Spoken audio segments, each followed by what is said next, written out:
एक बार एक राजा ने निर्णय लिया कि वह प्रतिदिन 100 अंधे लोगों को खीर खिलाएगा ताकि वे तृप्त हों और उसका नाम धर्मात्मा के रूप में प्रसिद्ध हो। कई दिनों तक यह आयोजन सुचारू रूप से चलता रहा, लेकिन एक दिन दुर्भाग्यवश खीर वाले दूध में एक सांप ने विष डाल दिया। परिणाम स्वरूप खीर खाने से सभी 100 अंधे लोग मर गए। इस भयानक घटना से राजा अत्यंत दुखी हो गया। उसे लगने लगा कि 100 निर्दोष लोगों की मृत्यु का पाप अब उसके सिर पर है।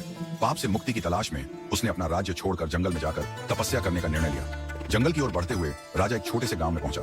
वहां उसने चौपाल पर बैठे लोगों से पूछा, क्या इस गांव में कोई भक्त परिवार है जहां मैं एक रात के लिए ठहर सकता हूं?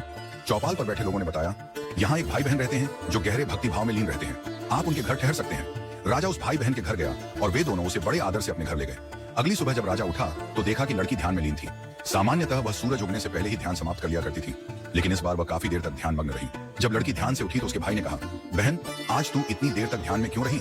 हमारे घर एक मेहमान आया है, उसे जल्दी जाना है, तुम्हें ध्यान से जल्दी उठ जाना चाहिए था।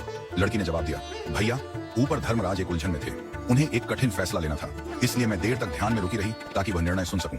भाई ने जिज्ञासा पूर्वक पूछा, ऐसा क्या मामला था?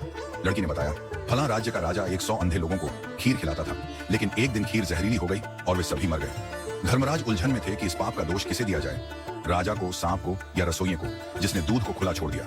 राजा जो यह सब सुन रहा था उत्सुक हो उठा। यह मामला तो सीधे उससे जुड़ा हुआ था। उसने लड़की से पूछा, तो क्या फैसला हुआ? लड़की ने कहा, अब तक कोई फैसला नहीं हो पाया था। राजा ने अनुरोध किया, क्या मैं एक और रात यहाँ रुक सकता हूँ? भाई बहन ने सहर्ष अनुमति दे दी। चौपाल में बैठे लोगों ने जब देखा कि राजा एक और रात उसी घर में ठहरा है तो उनके मन में संदेह उत्पन्न हुआ। वे बातें बनाने लगे, ये राजा भक्ति का दिखावा कर रहा है, निश्चित रूप से उसकी नीयत लड़की को देखकर खराब हो गई है।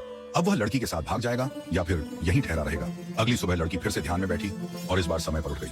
राजा ने तत्परता से पूछा, अब बताओ, अंधे व्यक्तियों की हत्या का पाप किसे लगा? लड़की ने मुस्कुराते हुए उत्तर दिया, वह पाप तो हमारे गांव की चौपाल में बैठे लोग बांट कर ले गए। राजा चौंक गया।